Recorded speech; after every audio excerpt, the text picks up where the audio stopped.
یکی از پلیرهای اصلی ایرانی میتونیم بگیم رامین حسنی. الان پیپر ترانسفورمر که مهمترین پیپر حوزه هوش مصنوعی و لارج لنگویج مدل ها هست، این شماره 2 میگن، یعنی پیپر تایتان رو میگن Attention All You Need Do.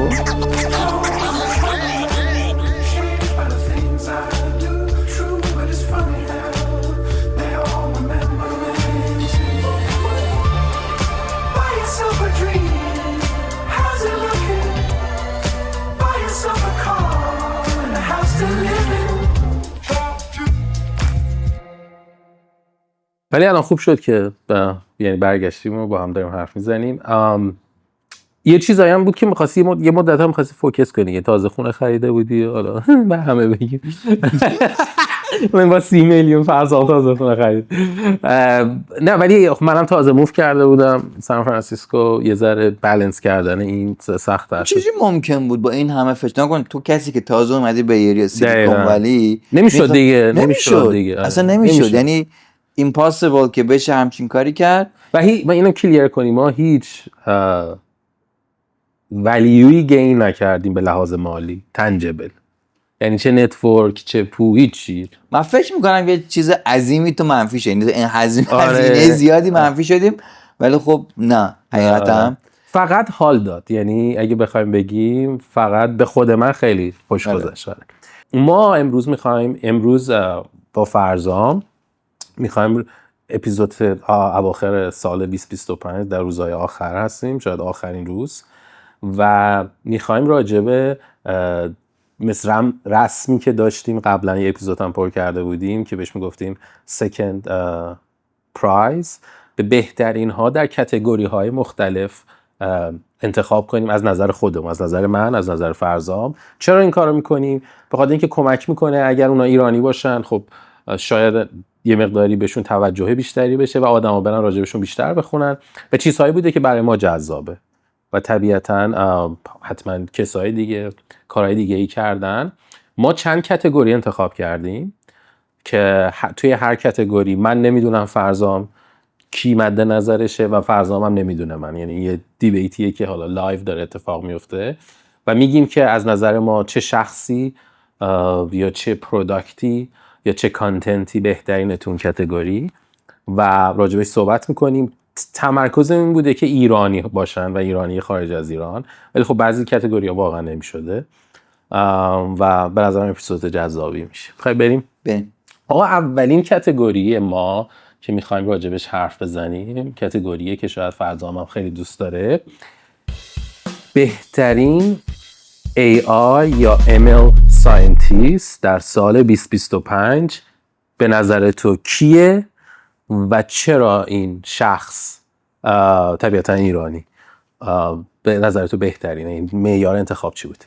AI ساینتیست فقط ما این که فارسیشو بگیم میشه دانشمند هوش مصنوعی و دیگه الان مخاطبین ما قطعا بهتر است، الان بهشون برمیخوره، ولی خب نه، ولی خب دوستش بگم واقعا گفتی مرسی که گفتی. الان لزوما هم همه نمیدونن که AI مثلا به چه معناست، شاید به اسم هم هوش مصنوعی میشناسن.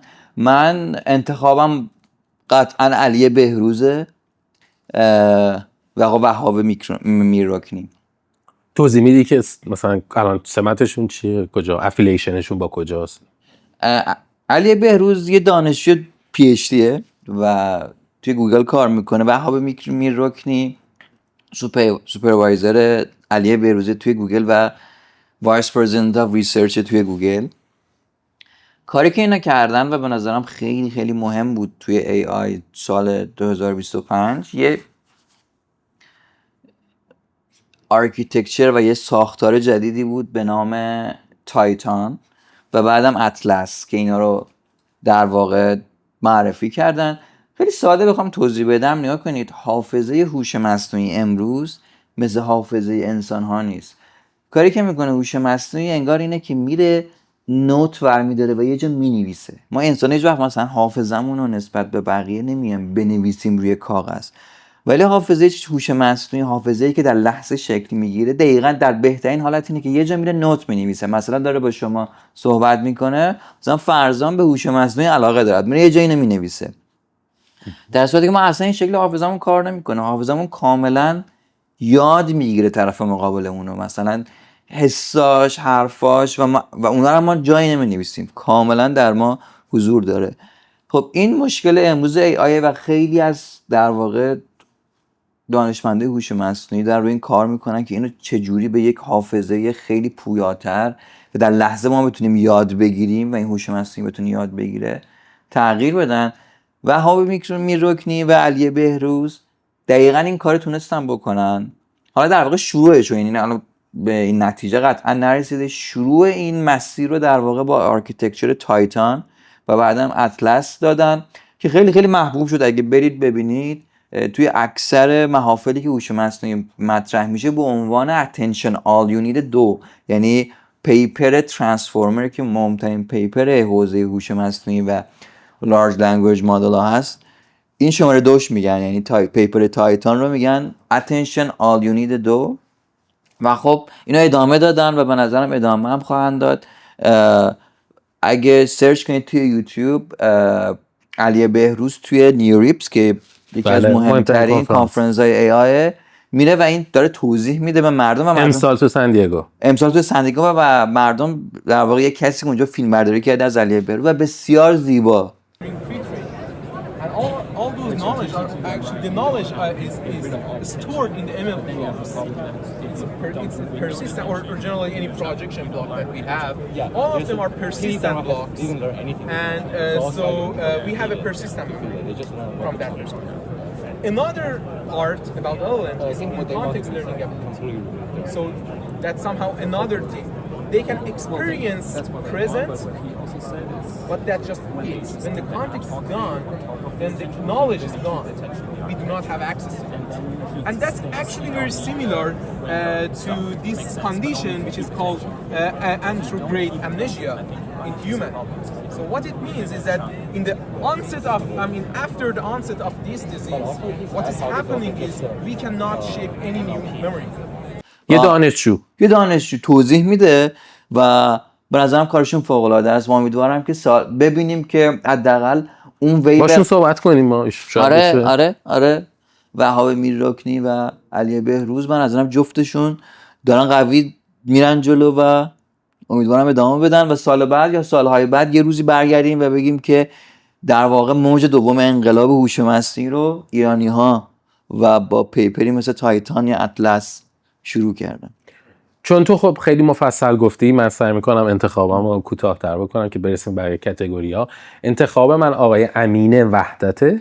ایشون الان سینیور وی پی هستن در شرکت گوگل و چیف تکنولوژیست هم اخیراً شدن در گوگل. To share the latest, please join me in welcoming Amin Vahdat.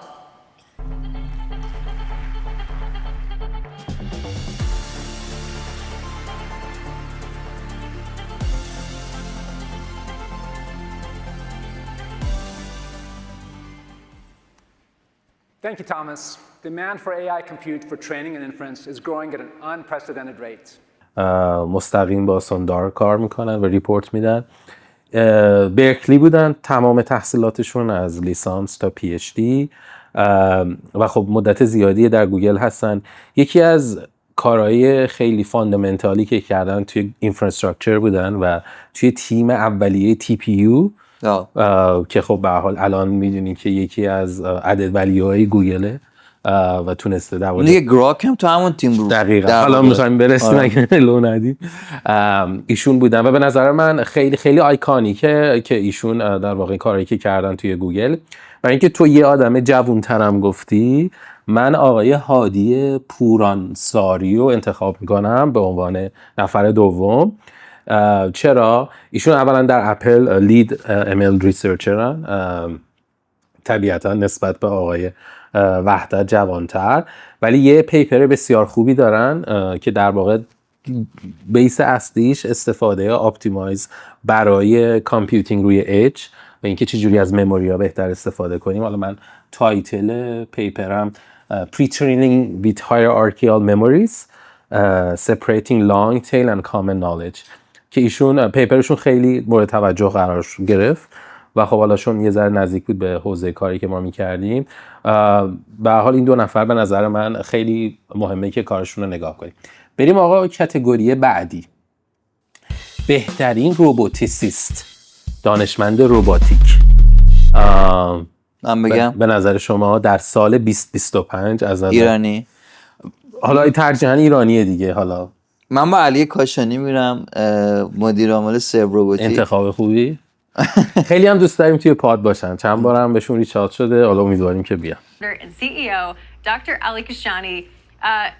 So good to have you on the program today. I have to say, Serve holds a special place in my heart. I visited you in your headquarters almost 3 years ago, and I said, wow, the possibilities here. ما قبلا هم صحبت کرده بودیم، راستش بخوام اون موقع که با یکی از در واقع اینوستورهای سرو روباتیک صحبت کردیم، هنوز سرو روباتیکس در واقع آی پی او نشده بود و اون موقع خیلی چالش داشتن، میخواستن فاند ریز کنن، پول ریز کنن و رفتن با یه مکانیزم خیلی یه ذره سختی در واقع آی پی او کردن، فاند ریز کردن و بعد وقتی که معلوم شد انویدیا اونجا اینوست کرده، یهو اون کمپانی خیلی خیلی مورد توجه با آقای تورج پرنگ اپیزودی آره شما تورج پرنگ و خب کمپانی الان نزدیک $1 بیلیون والویشنشه و به هر حال راه سختی خیلی خیلی سختی رو در پیش دارن. به هر حال روباتیک مسیر پیچیده‌تری داره از کمپانی‌های سافت‌ور. به هر حال شما مثلا بسازی و اون بعد کار کنه و اون کاری که سرو روباتیکس میکنه تو خیابوناست و خیلی هم جلوتر بوده دیگه. یعنی الان شاید امسال بگیم، حالا راجع به حرف می‌زنیم، نمیخوام بگم راجع به ترندها، ولی خیلی واقعا جلوتر بوده. یعنی از سالی که شروع کردن، هم موقعی که از اوبر بودن، بعد اسپین آف شدن و بعد همه پروسه ها به سختی طی کردن، آی پی او کردن و همه اینا. و خب علی نشون میده که یک کسیه که خیلی خوب این قضیه رو خیلی ارلی درک کرد. آره و امیدوارم موفق باشن، سال بعد بیشتر بشنویم و بتونیم داشته باشیم بهشون توی پادام. آره باشون صحبت کنیم. من خانم دورسا صدیق انتخاب میکنم. فکر میکنم دورسا صدیق، بله دورسا صدیق. ایشون الان در تیم گوگل کار میکنن، گوگل دیپ مایند. Research is about algorithm design for autonomous systems that safely and reliably interact with people. چرا مهمن؟ خب من یه ویدیوی خیلی اولیه‌ای در اومده بود شاید چند ماه پیش، چون من فالو میکردم کسایی که تو حوزه رباتیک کار میکنن و این بود که در واقع قرار بود تا بزنه ربات ها با یه پرامپتی که شما بهش میدادین لباس ها رو. Hello, Gemini.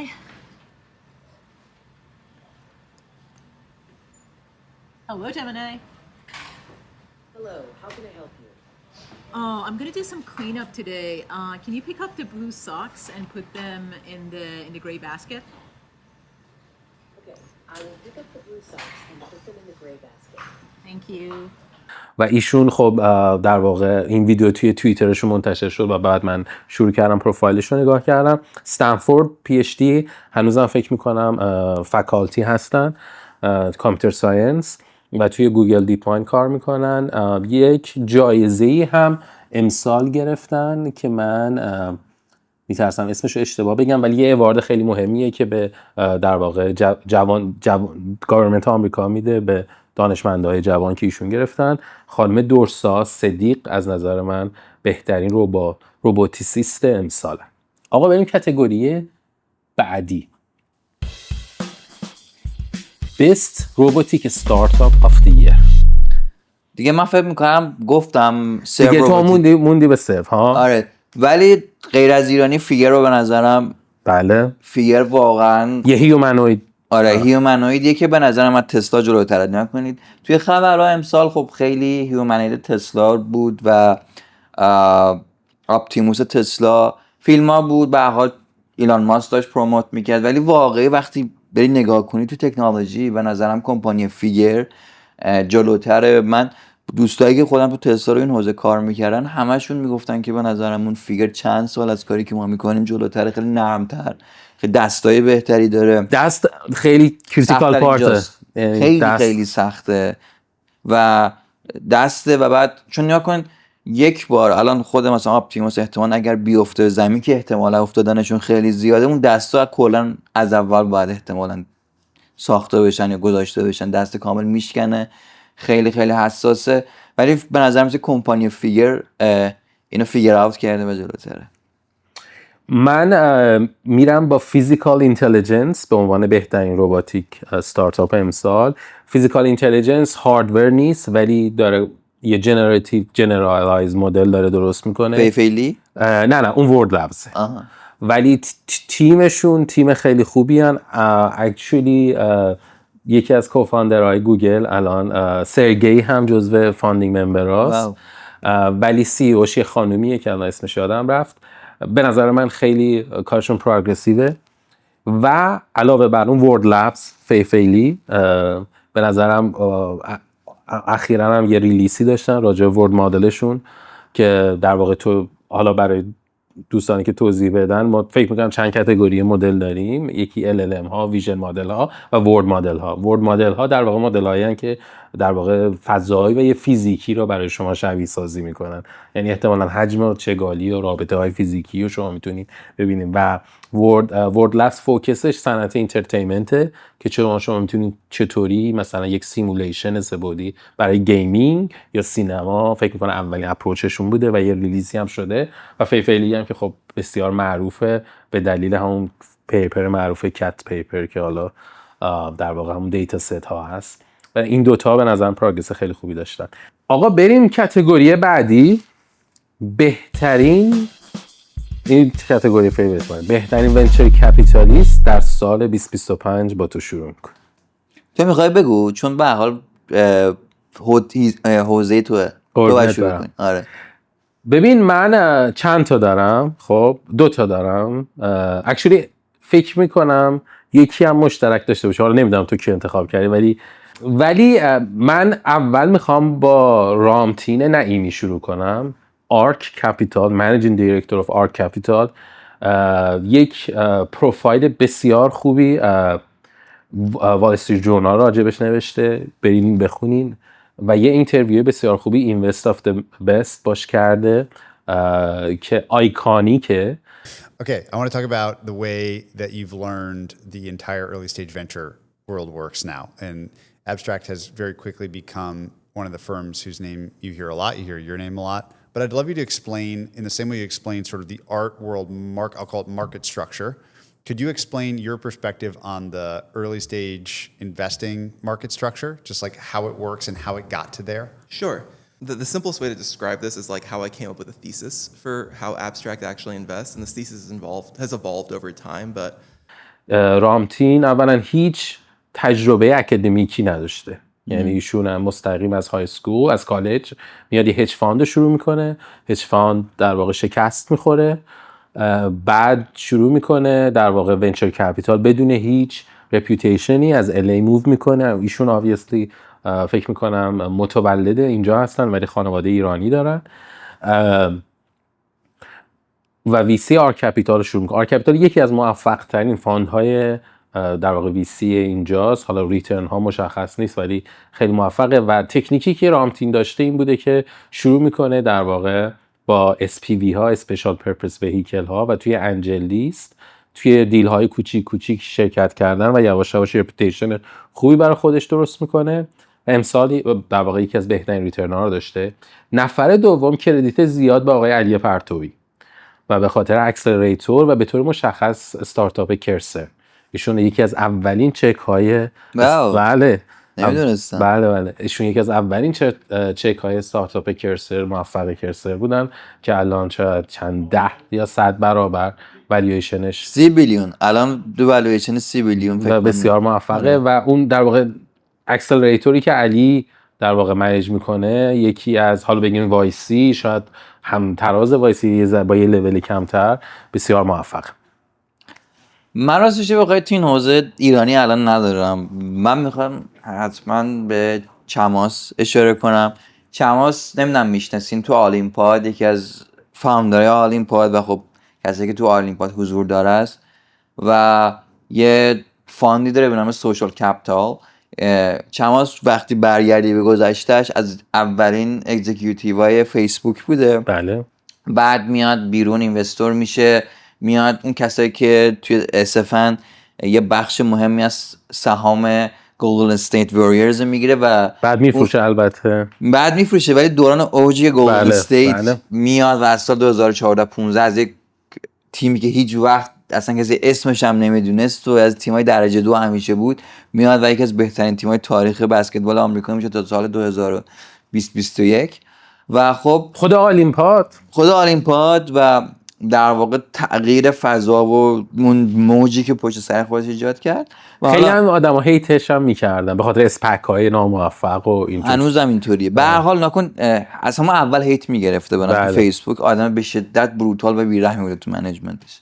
آره یادمه تو اینا به من راجع به من گفتی که خیلی اونایی که باش کار می‌کردن خیلی ازش شوکه. تیم گروت، تیم اصلی گروت در واقع واژه دیتا ساینتیست حالا وسط حرفت در واقع کار چماته. یعنی دوستانی که الان چون یه دیبیتی هست تو سیلیکون ولی، چون خیلی از دوستان ایرانی هم دیتا ساینتیستن که آیا واقعا شما ساینتیستین یا این واژه از کجا میاد. خب تیمی که یکی از اولین تیمایی که چمات باش کار کرده تیم گروت بوده توی فیسبوک، گروت هک، و یه در واقع شخصی رو میخواستن انالیست، ولی میخواستن ایشون دانش پی اچ دی باشه، خیلی در واقع آدم سافیستیکیتیدی بوده. چیزی که برای اون رول میخواسته میگفته من خودم برند کردم که من ساینتیستم و چمات میاد با این ایده که خب پس میذاریم اسمت دیتا ساینتیست و بعد از اون این میشه یه کاتگوری که مثلا آدم‌ها مثلا راجبش جواب، ولی اون شاید یوزر گروت فکر کنم فیسبوک از 10 میلیون به 1 بیلیون یا همچین چیزی یا 100 میلیون چمات و تیمش مسئولش بودن. آره چماس به هر حال آدم بشه. چرا حالا انتخابش کردی؟ نگفتی چرا؟ آره برای استارتاپ گروک که اگه خبرها رو تو چند روز اخیر دنبال کرده باشین، همین چند روزه به قیمت 20 بیلیون دلار کش توسط انویدیا در واقع هایر شدن اون تیم و به هر حال من یادمه سوشال کپیتال که اون فاندیه که چماس در واقع اداره میکنه خیلی خیلی جنجالی رفت و روی این استارتاپ گروک جاناتان راس. آره جاناتان راس در حد نمیدونم خیلی خیلی رقم بالایی هم نبود. 90 در حدود اولین راندی که اونا اینوست کردن، بگیم ای راندشون مثلا 50 میلیون، 90% رو چمات گذاشت، شده 45 میلیون. آره. Did any of you guys see Chamat's interview with Jonathan Ross? You know, I did it just for my subscribers, but Jonathan is the founder and CEO of Grok. The quick version of that story is I would pore over the Google earnings results in the mid-teens of 2000 because I was pretty actively investing in a bunch of different public equities. And Sundar said in a press release, he mentioned that they had rolled their own silicon for machine learning called TPU. I was like, what is going on that Google thinks that they can actually roll their own silicon? What must they know that the rest of us don't know? And so it took me about 6 or 9 months, but through Sunny, I got introduced to Jonathan. Jonathan was the founder of TPU at Google. We were able to get Jonathan to leave Google, and then he started Grok, which I was able to lead that funding round in 2016, so 8 years ago. Anyways, I did a Spaces with Jonathan talking about the entire AI landscape and AI acceleration to my subscribers, but it was so good. I got to say, he was so impressive. It's on my Twitter for anybody that wants to listen to it. It is awesome. Amazing. He is really impressive. I was sitting on the 17 going to Santa Cruz, not moving for an hour and a half, and I listened to it. So I kept me alive. But I thought it was really great. What do you think? He's great, no? He's great. He had some great insights. And I think he's very compelling in arguing why some of the big cloud providers today that are offering infrastructure for AI model training and inference are going to be challenged if someone can build full stack and do it successfully. So it was a really good interview. I actually think it's really worth listening to. If anybody's interested in learning about AI hardware, he is very compelling and he's very educational. این کارو کردم و من یادمه 2 تا اکزیکیوتیو به شدت مهم توی سوشال کپیتال اخراج شدن فردای دقیقاً چون داشتن یه ساید دیلی میبستن که مستقیم خودشون بیان و در واقع دیلو بذارن. ولی خب ما راجع به گراک حرف زده بودیم اون موقع که هیچ کس حرف نمیزد. خاطر اینکه یادت باشه اون اوایل چیزش این بود که سریع ترین توکن پر سکند داشت پرودوس میکرد و نشون میداد اینا. اون موقع that was a big deal. و هنوز هم هست. نکن فقط موت این استارتاپ گروپ فقط سرعتش نیست، تکنولوژی هم که انتخاب کرد اینا رو بسازن باعث میشه که درگیر این مسئله سپلای چین ای آی نشه. اینو میگی چرا میگی نکن این در واقع این تراشه هایی که این کار انجام میدن 2 مدل رم دارن. یه دونش های بندویت رم اچ پی یا یه مدلش هم اسرمه. اینا روی اسرم خیلی اینوست کردن و این یعنی کل اون تراشه بیشتر اسرم داره و اون اچ پی تقریبا نداره. و بعد چون کلا اچ پی تو این پروسه نیست، باعث میشه که خیلی خیلی ساده تر بشه پروسه تولیدشون، ارزونتر باشه و دسترسی بهش توی مارکت بهتر باشه. و خب این کام از کاست، ولی یعنی دیگه با این چیپ ها خیلی نمیشه ترینینگ انجام داد، ولی از اون ور واسه اینفرنس که خیلی خیلی داره مهم میشه، این الان خیلی چیز به درد بخورین و خب باعث شد که این ولیو این کمپانی بشه 20 بیلیون و این کش توی مدت کم. یعنی ما بگیم چمات 2018 وارد شده یا 2019 یا شاید 2020 فرض کنیم و تو 5 سال نه چمات خیلی دیرتر وارد شد. نگاه کن چت جی پی تی رو شما نگاه کنید، چت جی پی تی 3 سال پیش اومد، 2022. اصلا این اتفاق همه بعد چت جی پی تی. نه ولی اینا قبل چت جی پی تی بوده، رانده 1 من نمیدونم، ولی این اتفاق 2019. ببین اون موقع که تی پی، ببین حالا قصه اینه که جاناتان راس، میدونی که جاناتان راس دبیرستان هم تموم نکرده، اینا حالا میتونیم راجبش حرف بزنیم، ولی میره گوگل کار میکنه ساموی و بعد از گوگل و میره تو تیم اول، فکر کنم تو تیم تست بوده و بعد با اون 20% که توی گوگل هست میره توی تیم تی پی یو و بعد از اونجا میاد بیرون و با چمات آشنا میشه. این من فکر میکنم میتونیم دابل چک کنیم، ولی ارلی 2018 2019 اون دیل کانتروورشیالی که باعث میشه که 2 تا از مهمترین اکسیکیوتیوهای سوشال کپیتال اخراج بشن، خیلی خیلی نزدیکه. آره این اخیرانه این مثلا 23. البته من فکر میکنم 2024 هم رفتن عربستان و یه دیل خیلی مهمی هم اونجا بستن. خب بخاطر دوباره حالا یه شادات به یک ایرانی دیگه ای هم بدیم، در واقع آقای اسمشون رو یادم رفت، آقای محسن، بگین شما که پرزیدنت گراک هستن. من الان اسمشون یادم رفت ولی حالا میشه چک کرد. محسن معظمی تو گراکه، ایشون پرزیدنت گراکن. ایشون یکی از کسای آرمایی هستن که تونستن در واقع باعث شدن گراک توی میدل ایست خیلی، هم خود چمات هم ایشون باعث شدن که در واقع گراک خیلی بتونه از میدل ایست هم کپیتال بگیره، محسن معظمی، و در واقع اونجا هم ازش استفاده بشه. ولی یه چیزی که راجع به گراک، استوری گراک، یه بار بعد یه اپیزود راجع به حرف بزنیم و امیدوارم آقای معظمیان داشته باشیم. ولی من چون خیلی دنبال کردم، اولین باری که گراک خیلی معروف شد این بود که چمات اومد با جاناتان راس، این بعد از چت جی پی تی ها، یک توی توییترش یک چی میگن یه اسپیس گذاشت و جاناتان راس اومد توضیح داد. تمام این مومنتوم مال بعد از اونه و خود جاناتان راس هم اینو توی اون اسپیس میگه، چون لایوه و ما ریکوردش رو توی دیسکریپشن میذاریم. این واقعا برای کسایی که پی آر یا هر چیز دیگه دنبال گروث مثلا پروداکتن و اینها و میخوان از این استفاده کنن، اصلا این به نظرم یه استادیه که باید بشه تو طول تاریخ. و بعد اومد آرتفیشال اینتلیجنس که یه چیزیه که مثلا می اومد اون موقع اولش بود که مدل‌ها رو با هم مقایسه‌شو میذاشت که مثلا کدوم بهتر اکوریسی بهتری داره، ریاضی بهتر حل میکنه.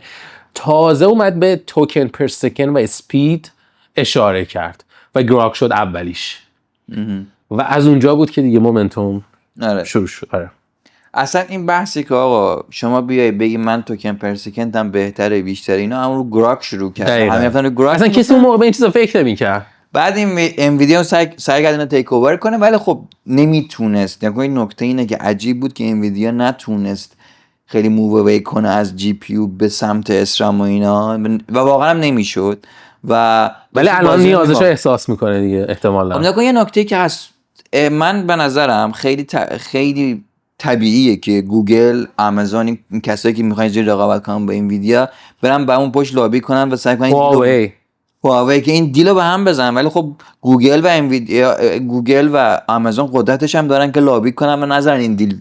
یعنی میگه گراک و انویدیا. آره به خاطر اینکه خب به هر حال قدرتی که به انویدیا میده توی مارکت بسیار بسیار زیاده. یعنی فکر می‌کنی به خاطر همین اکوزیشن نبوده، یه مدل لایسنسینگ و اینطوری، یعنی اینجوری مثلا پکیجش به هر حال پکیجیه که یه شادویی از کامپتیشن رو باقی میذاره، ولی به هر حال نمیدونم اونا هم تیمای لیگال به شدت قوی دارن.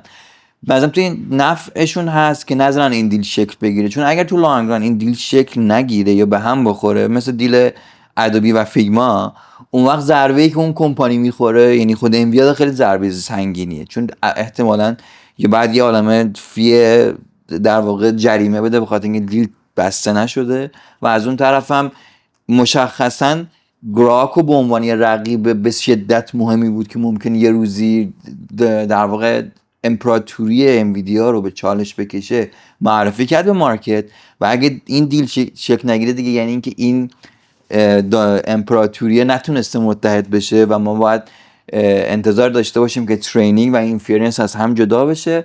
امپراتوری ترینینگ همچنان در اختیار انویدیا میمونه، ولی امپراتوری اینفرنس که توی لانگ ران امپراتوری مهمتریه میافته دست یک کمپانی دیگه به نام گراک یا کسای دیگه. آره یا کسای دیگه، و به نظرم ریسکی خیلی بزرگه. یعنی من بودم جای گوگل و آمازون میرفتم و سعی میکردم حداقل تلاش کنم من میتونم این دیلو به هم بزنم. شاید داره اتفاق میفته دیگه. شاید داره اتفاق میفته. ولی حالا چرا چمات انتخاب کردی؟ دلیلش این بوده که چمات 90% الی استیت بسیار ویژنریه. تو وقتی نکن میای میبینی حتی سال پیش که تو انقدر آلین کنه روی این دیل که حاضر باشه مهمترین آدمای دور و بر خودش اخراج کنه به خاطر دو ساید دیل با این کمپانی، و از اون از اول اصلا بهش توضیح میداده که از اول خیلی با این خوب بسته، یعنی رفته جلو. کسی نمیدونست که قرار 2023 چت جی پی تی بیاد، کسی قرار نمیدونست که اینقدر اینفرنس مهم و مهمتر میشه و اینقدر اسرام در واقع و اچ پی رما در واقع میشن باتلنک این مارکت، بودن تو مارکت اسرام مهمتر میشه. خب این ویژن داشتن و بعد از اون برم دیلایی که اینا تو میدل ایست بستن و اینا تاثیر داشته. و حالا یه نکته دیگه هم هست اینه که کسایی که چماس آورده به عنوان اینوستور توی گروک کمکش کردن. به هر حال پسر ترامپ هم اونجا اینوستمنت داره و به هر حال نکن یه پکیجی از پاور گیم و به هر حال کارهای سیاسی هم قطعا توش بوده و تونسته این دیلو به اینجا برسونه دیگه. چما توضیح میده که چرا اینترسته. میگه که سوندار توی ارنینگ کال تو سال 2015 یا 16 اینو دقیق نمیدونم میاد راجع به سیلیکون و تی پی یو حرف میزنه که اصلا اون موقع خیلی ارلی بوده برای 10 سال پیش و اون برای چماات برای عنوان یه کسی، خب چماات یه بخشش پابلیک اینوستور هم هست، براش یه فلگی میشه که خب من باید بدونم راجع به این داستان چیه. و یه دوست خوبی داشته به نام فکر میکنم اسمش سونای، والا میتونیم اسمشو میذاریم، که سی او گراک شد بعد، و اونو جاناتان راس از تیم تی پی یو به چماات معرفی میکنه و بعد دیگه داره هیستوری. ولی به نظرم خیلی اینترستینگه و ما خیلی جالب بود که اصلا موقع کاورش کردیم. بریم آقا، این خیلی به نظرم خوب حرف زدیم راجع به این. بریم کاتگوری بعدی. آقا بست نان ای آی بیزنس در سال 2025 از نظر فرزام حجازی. ما قطعیه جوابم عشق ابدی.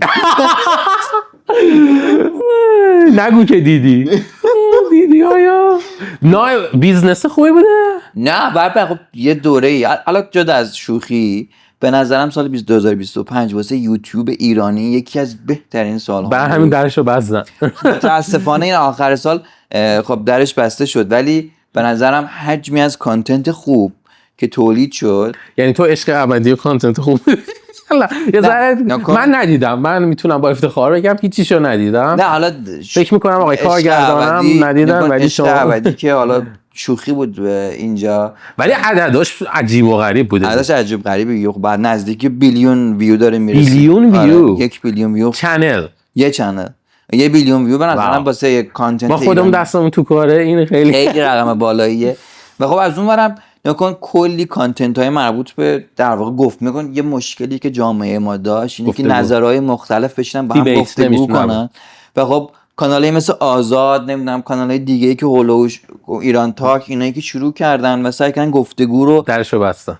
به هر حال هنوزم هستن، به هر حال مومنتومش شکل گرفت. به نظرم گفتگوی بدون هیجان، نکن آدما بیان حرفشونو بزنن، شنیده بشه. همیشه قبل از اون گفتگو به ایرانی من یادمه توی دانشگاه 2 نفر میومدن رو سر هم داد میکشیدن، یکی یه اسمی داشت، چی بود اسمش؟ هماندیش نه، یه اسمی بهش میگفتن جلسات. حالا تو ایران که تو دانشگاه ولی یه اسمی داشت، مناظره. آره مناظره همیشه من یادمه یکی مرگ بر اون یکی یکم مرگ بر این. ولی توی این فضای یوتیوب خیلی این فضا مسالمت آمیزتر، خیلی مادرن، لانگ کانورسیشن باعث میشد آدم. آره لانگ کانورسیشن، خیلی دیتیل حرفاش خیلی معلوم میشد که حرفی ندارن بزنن، فقط جیغ میتونستن بزنن. ولی شاید بگم که بذار اینجوری بگم، یوتیوب ایرانی و سال 2025 و کانتنتی که اونجا شکل گرفت، ولی متاسفانه امروز بگم که شاید هم از بین نره، نمیدونم اون مومنتوم ادامه پیدا کنه. ولی واقعا یکی از بزرگترین اتفاقاتی بود که هم تو حوزه سرگرمی، که حالا خب به حال هم سرگرمی نکنم، ما نباید تحقیر کنیم، به حال یه بخشی سرگرمیه و حالا چه میدونم بلایند دیت بود، نمیدونم اینا رو یکی هم راجب زنان بود که طراحی و لباس زن روز بود که همون تیمه. ولی حالا جدا از اون، حالا اینا من مخاطبش نبودم، ولی آره ما حالا نمیتونیم بگیم که بد بود، ولی جریانی بود که 1 بیلیون ویو خیلی کار سختیه، وحشتناک سخت. آره ولی خب به هر حال ولی بازم 1 بیلیون یوتیوب درآمد وحشتناکی نیست. ای کسی درسته؟ نه درآمد وحشتناکی نیست، ولی بازم میگم نکن، ما داریم از یه بستری صحبت میکنیم که این نبوده، باعث شده که جریان اصلا ما ریالیتی شو نداشتیم هیچ وقت. میگم بازم فقط عشق ابدی رو که با عنوان شوخی گفتم، ولی اون جریانی بود که محتوا تولید میکرد توی یوتیوب و داشت واسه ایرانیان میذاشت. من بخش اینتלקچوالش خیلی دوست داشتم و مثل گفتگوی آزاد، به حال به نظرم جریان بشه لحاظ تاریخی جریانی بود که ما نداشتیم که اینقدر راحت بتونیم نظرات متفاوت مختلف بتونن توی فضای غیر هیجانی با هم حرف بزنن. من دستبندم پوشیدم ووب، ویل احمد سی اوش و استارتاپ ووب که در واقع ترک میکنه KPI های سلامت مثل خواب و ورزش فوق العاده است. یعنی مثلا با اپل واچ مقایسش کنین، 6 هیچ اپل واچ رو میزنه در یوزر اینترفیسی و دیتیل دیتایی که به شما میده. مثلا یه دیتای خیلی جالبی این داره که سن بیولوژیکال شما به لحاظ اولا که خب کریس رونالدو که من بیگ فن، ایشون هم در واقع فیس برنده، خیلی کاربردیه، وحشتناک کاربردیه. یعنی شما مثلا این مثلا یه دستبند خیلی ساده است ولی وقتی ببندی می‌بینی دیتیل خیلی زیادی داره. اپش فوق العاده است، یعنی واقعا فوق العاده. داشتم میگفتن یه فیچر جالبی که داره، بیولوژیکال سن شما رو میگه، خیلی جالبه. CEO آقای ویل احمد، ایشون احمد سعی میکنم که درست پرونانس کنم، ایشون مصری هستن، 11 سال روی استارتاپ کار کردن. من یه نفر از تیمشون رو میشناسم که ایشون ایرانیان و وی پی ان، حالا شاید دوست نداشته باشه اسمشون نمیگم، و کمپانی آی پی او نشده، امیدوارم آی پی او بشه و بسیار پروداکت فوق العاده ایه، فوق العاده از پروداکتشون. بریم آقا کاتگوری بعدی. اسپانسرتونن؟ امیدواریم یه روز یاد اسپانسر داشته. آقا بیست سی او، حالا چه تک نان تک از نظر شما؟ بیست سی او آره، ایرانی ترجیحاً، غیر ایرانی، ولی حالا هرچی. آدم فروغی یه سی او کمپانی اپلاوینه. ما خیلی از ایرانی حتی توی سیلیکون ولی نمیشناسن اپلاوینو و حتی اپریشیت نمیکنن این کمپانی، و این کمپانی که کمپانی کوچیکی هم هست به نسبت تعداد، امروز نزدیک 250 بیلیون دلار والویشنشه. فکر میکنم نت ورث خود آدم فروغی نزدیک 30 بیلیون دلاره.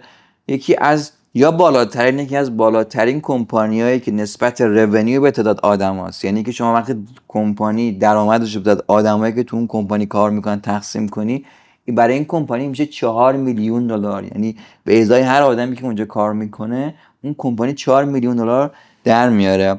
کمپانی والویشنش در واقع نزدیک 250 بیلیون دلاره فکر میکنم، و این کمپانی توی حوزه تبلیغات موبایل کار میکنه. میگم خیلی از ما نمیشناسیمش، اپریشیت نمیکنیم، ولی این کمپانی فکر میکنم از دیزنی بزرگتره، از ادوبی بزرگتره. آره حالا الان دقیقا نمیدونم والویشن دیزنی چقدره، ولی یادم همون اولش 250 تا بود، شاید بیشتر شده، ولی از ادوبی که میدونم بزرگتره و یه کمپانی به این کوچیکی فکر میکنم 500 600 نفرم کلا توش کار میکنن.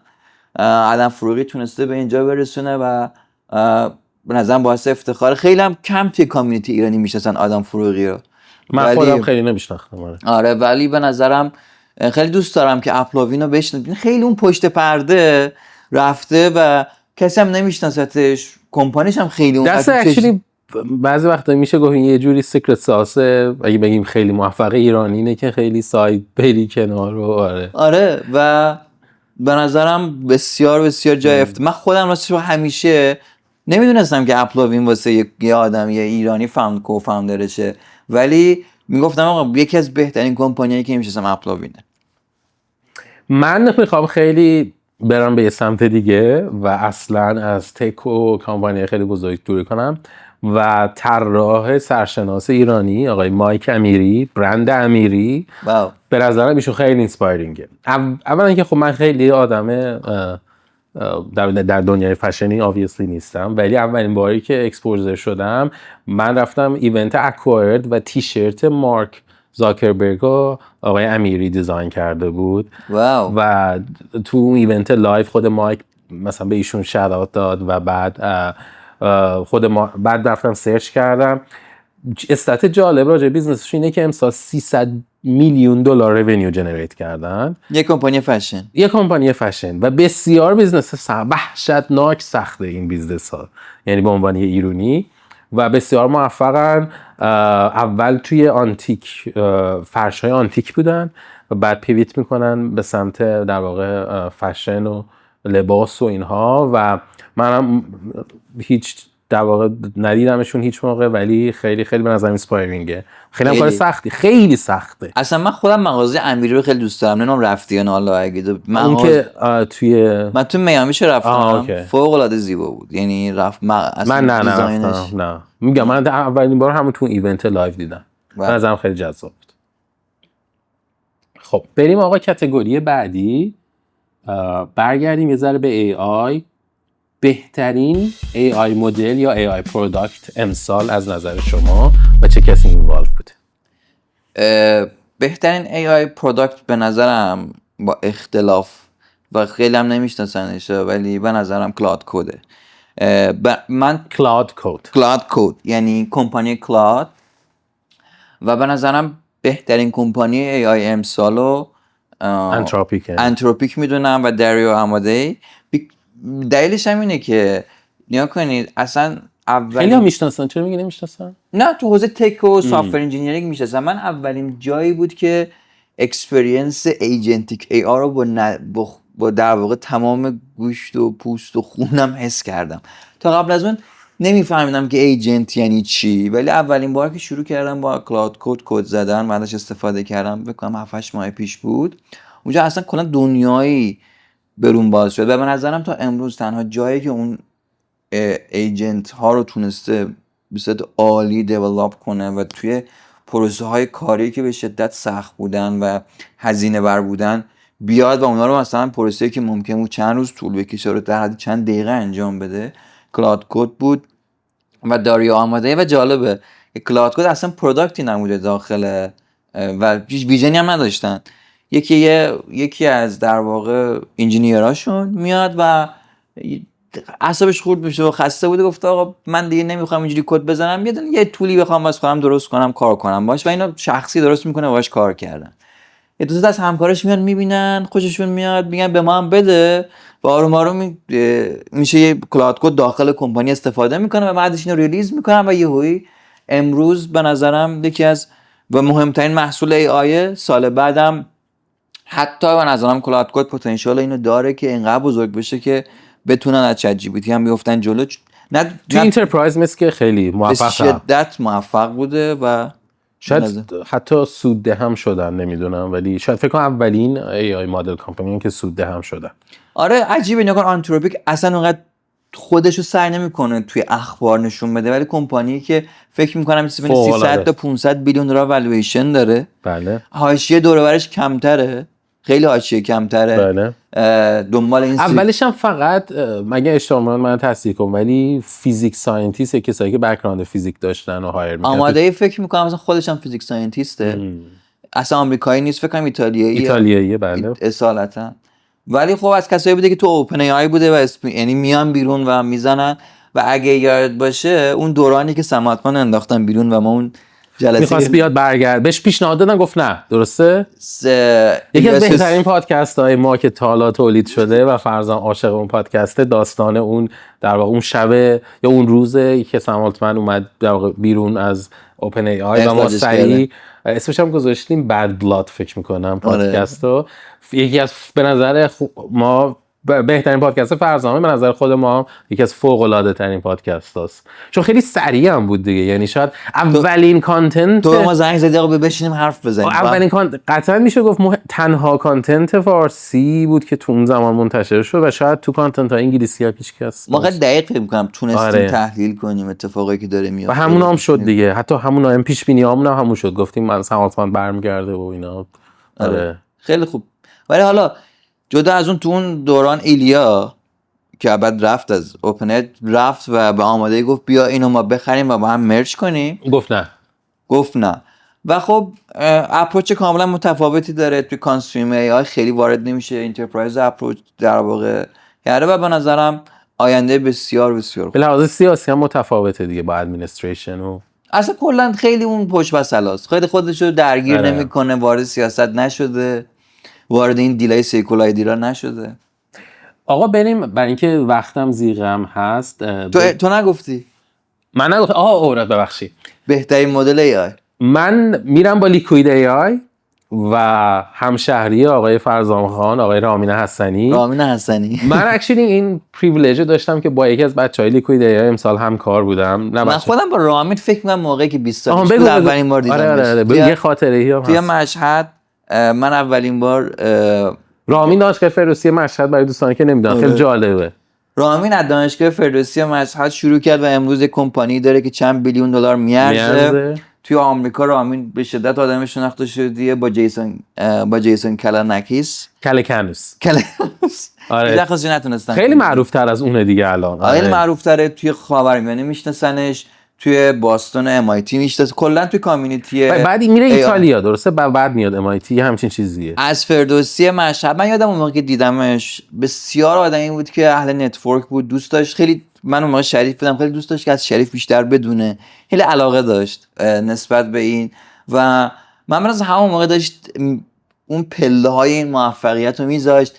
رفت ایتالیا و بعد رفت وین و اتریش و از اتریش اومد رفت MIT پستاک و تو مهمترین لب ادوایزرش یه خانومی تو یکی از مهمترین لب‌های خیلی معروفه ایشون یکی از هوش مصنوعی و اونجا اومد لیکوید نیورال نتورک که یکی از یه ساختار کاملا جدید توسعه هوش مصنوعی بود و ارائه داد و بعدم الان 300 میلیون دلار ریس کرده استارتاپشون لیکوید ای آی.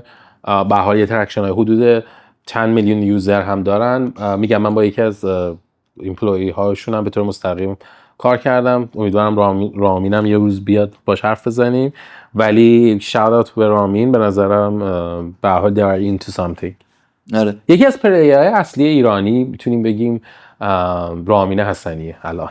آره و سرچش کنید، خیلی خیلی تتاکای قشنگی داره، مصاحبه‌های زیادی داره با آدمای خیلی معروفی توی آمریکا و خب همسن منه و همسن ماست دیگه. شما همسن ماست، یعنی ما واقعا خیلی خراب کردین بخوایم با رامین مقایسه کنیم. ولی خب اونجوری هم بگیم رامین خیلی خیلی موفق شد.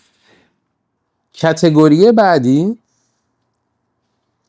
Best Female in Tech or Investment. بهترین خانوم به نظر شما در حوزه اینوستمنت یا تک. من بگم خودم. بگو. ببین ما پارسال که سال قبل که این کارو کردیم شهادت به شیرین خانم بنی اسدی، نرگس بنی اسدی رو معرفی کرد که بعد ما این بخت رو داشتیم که بریم باشون هم اینترویو کردیم که یه اپیزود بسیار خوبی هست که حالا اگه کسایی که ندیدن دوباره ببینن، کاملا متفاوته. به نظر من ایشون یکی از تاثیرگذارترین و نوع کاری که میکنن با دانشگاه استنفورد و اون در واقع گروهی که دارن بسیار متفاوته و بسیار تاثیرگذار. من ایشونو همچنان انتخاب میکنم. و شخص دیگه ای هم که به نظر من خوبه که حالا به عنوان یک شخص جدیدتری که اشاره کنیم، خانم یاسمین رضوی، ایشون جنرال پارتنر اسپارک کپیتال هستن و اسپارک کپیتال یه ویسی فرم بسیار معروفه و اگه بخوایم بدونیم روی دیسکورد، توییتر، اسلک و خیلی استارتاپ های دیگه اینوست کردن. شاید خیلی هم کسی نشناستشون، امیدواریم بتونیم باشون یه روز صحبت کنیم، ولی در حوزه اینوستمنت هم خانم یاسمین رضوی. بریم کاتگوری بعدی، بهترین پادکست اپیزود امسال برای تو چی بود؟ نه شو اپیزود اسپسیفیک. آره من اپیزود پرایمجن لکس فریدمن رو خیلی دوست داشتم. به نظرم خیلی هم این اپیزودو گوش ندادن، مخصوصا تو ایرانیا و کامیونیتی ایرانی اصلا معروف نشد، ولی پرایمجن خودش یه سافت‌ور انجینیر ترادیشناله، خیلی قدیمیه، ولی این سایتی که داشت و نسبتی که با ای آی برقرار میکرد و مدلی که داشت توضیح میداد، به نظر برای من خیلی میک سنس میکرد. حرفاش خیلی خیلی دیپ بود، اصلا وارد این بحثای خیلی هیجانی شلوه نسبت به ای آی که ای آی قراره همه سافت‌ور انجینیر رو بخوره و اینا نشد. به نظرم خیلی دقیق توضیح داد، 5 ساعت با هم صحبت کردن، خیلی دیپ توضیح داد و من خیلی دوست داشتم. به نظرم کسایی که به سافت‌ور انجینیرینگ علاقه دارن این پادکست پرایمجن لکس فریدمن گوش بدن، خیلی قشنگ بود. من توی لینکدینم هم اینو شادوتو کردم، ولی کلاً به نظرم دارکش پاتیل یوتیوبش و چنلش فوق العاده است. بهترین اپیزود هم به نظرم اپیزودی بود که با ریچارد سادن، پدر رینفورسمنت لرنینگ حرف زد و کاملا ایشون نگاهی که ایشون داشت نسبت به اینکه LLM ها شاید واقعا به جایی نمیرسه و ما دنبال یک در واقع تفکر دیگه‌ای باید راجع به اینتلیجنس باشیم، فوق العاده است اون اپیزود و خیلی ساده بیان میکنه، خیلی کانتروورشاله. به نظر اپیزود فوق العاده‌ای ما میذاریم. بریم برای اینکه ما فکر کنم تقریبا همه کاتگوری‌ها رو کاور کردیم، بریم 2 تا ترندی که فکر میکنیم تو سال آینده اتفاق میفته. میتونه توی تک باشه، میتونه توی پابلیک مارکت باشه، میتونه توی اینوستمنت باشه. تو فکر میکنی 2 تا ترند اصلی که آدما ترندم قرار نیست اتفاق پیش بینی کنیم، 2 تا ترند اصلی که سال آینده باشه فکر میکنی اتفاق بیفته و آدما خوبه که بهش توجه کنن، چی؟ من سال بعد به نظرم حداقل یکی از بیگ تکایی که مگنیفیسنت 7 دچار مشکل خیلی جدی میشه. این حس من و کلا به نظرم سال خیلی سختی واسه پابلیک مارکت خواهد بود سال بعد. نمیگم به طور مشخص برای مکس 7 و حتی شاید امروز بگم شاید اون کمپانی گوگل باشه. یعنی خیلی شاید این نمیدونم، ولی حس میکنم گوگل سال بعد ممکنه. تو شورت میکنی، بگیم مثلا استاک گوگل رو شورت میکنی سال بعد؟ نه not necessarily، ولی نکن دیدم چرا میگم نکن. من به نظرم کامل داره بیهیویر آدم ها تو حوزه سرچ عوض میشه، درسته؟ و این آروم آروم وقتی که خودش تو نامبرای اینا توی در واقع کوارترلی ریپورت ولی مثلا تو ویمو، توی تی پی یو، اوکی دیگه، اینا نکتهش اینه که هنوز تمام اتفاقای خوب این بوده که ما اون تیکه یا شاید توی کوانتوم مثلا گوگل تنها کسی که پروگرس نشون داده دیگه، درسته؟ آره ولی خب نه اونا قطعا نمیگم که گوگل قراره از بین بره، میگی یه سال سختیه داره، سال سختیه و از اون ورم دارم به نظرم خیلی داره کامل برن میکنه مانیشو روی این که برای اینکه با چت جی پی تی بتونه در واقع رقابت کنه یه عالمه از فیچرهایی که بشه داد گرونه رو آورده و مجانیش کرده. اگه مقایسه کنی خیلی به نسبت چت جی پی تی میگه این ساستین نیست. من به نظرم یه جایی نامبرها خودشو نشون میده دیگه، یه جایی و وقتی که اون نامبرها خودشو نشون بده ممکنه آدم‌ها یه ذره نسبت به اون کمپانی دچار ترس باشن و شاید هم این کمپانی مایکروسافت باشه. به نظرم مایکروسافت اگر امروز یه ذره خوب پرفورم کرد به خاطر اینوستمنت بهش بود روی اوپن ای آی، ولی به نظرم کلا اگر گوگل بتونه خوب پرفورم کنه، اون کسی که سال بعد احتمالاً خیلی خیلی تحت فشار قرار بگیره مایکروسافت. به نظرم آفیس و در واقع مایکروسافت 365 که اون کل سوت باندل محصولات مایکروسافت از بین میره دیگه. نه از بین نمیره، ولی به نظرم آلترناتیوهای خیلی راحت و به AI فرستی میتونه واسش ایجاد بشه. یعنی انترپرایز ها میان دیگه اون باندل کسی کمتر و رونیوش دراپ میکنه، یا حداقل آلترناتیوهایی که جدی خودش رو مطرح کنن.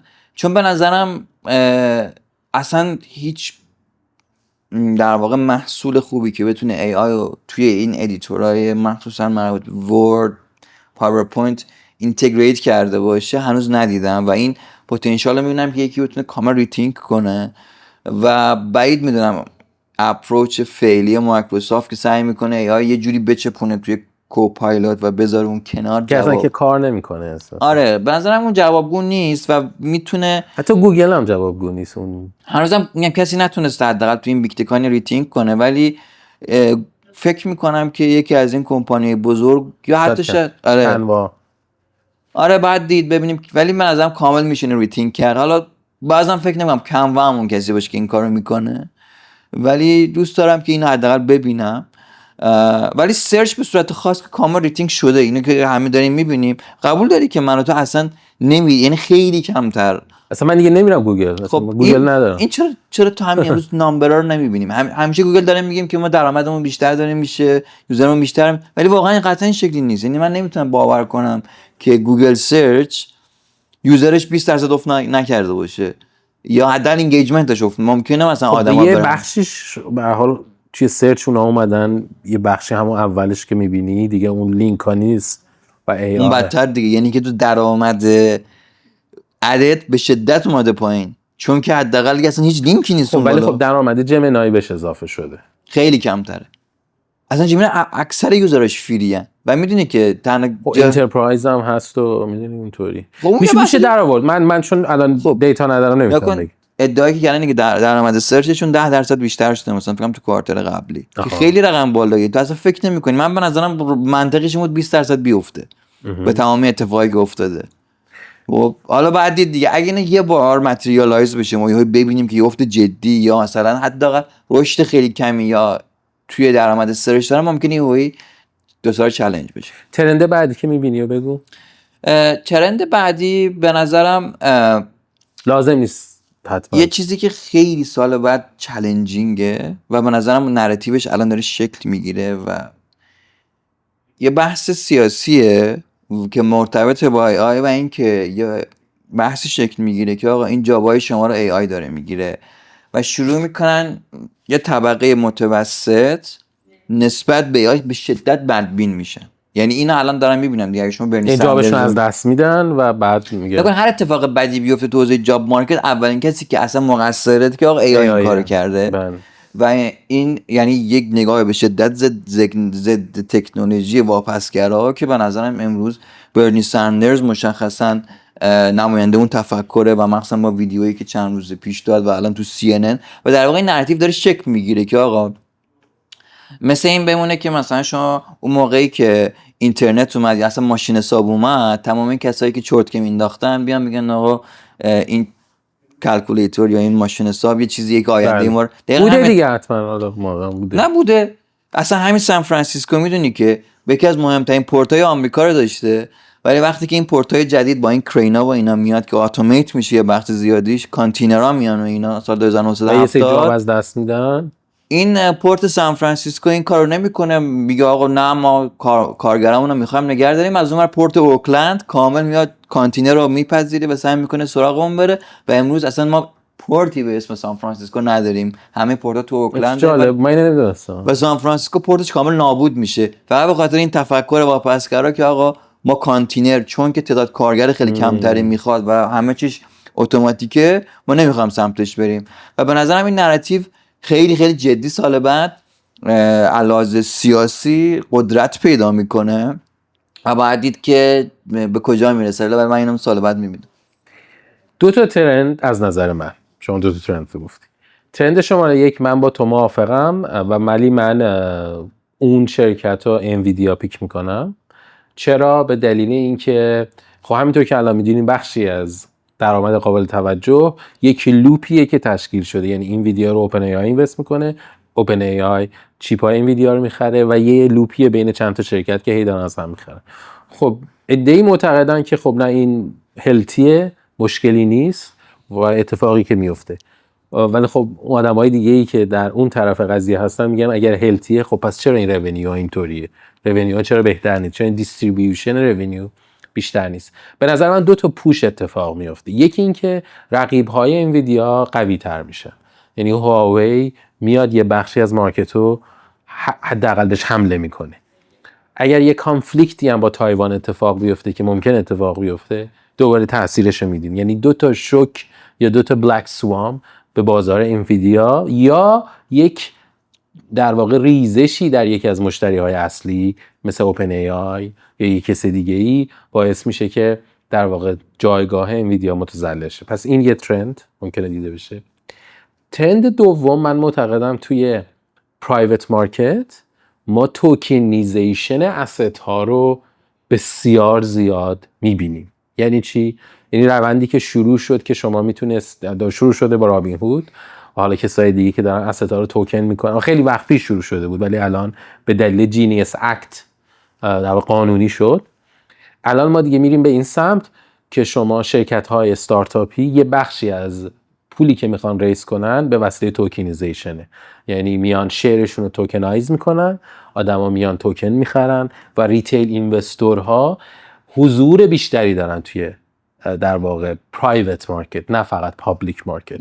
این شامل ریل استیت میشه، پرایوت اکویتی. چرا این مهمه؟ به خاطر اینکه کسایی که توی اینا حضور دارن اصولاً الان احتیاج به نقدینگی دارن. اینا کیان؟ این دامنت بانک ها، این دامنت دانشگاهان، یعنی صندوق های دانشگاه ها، صندوق های بازنشستگی، کسایی هستن که چند سال لاک شدن و اینا احتیاج به یه راه خروجی دارن و احتیاج داره که ریتیل بیاد و شرکت کنه. از اون طرف هم ریتیل دوست داره تو تکنولوژی های جدید هم اینوست کنه. یعنی اگه تو میخوای مثلا توی کوانتوم اینوست کنی، چند تا پابلیک کمپانی هست؟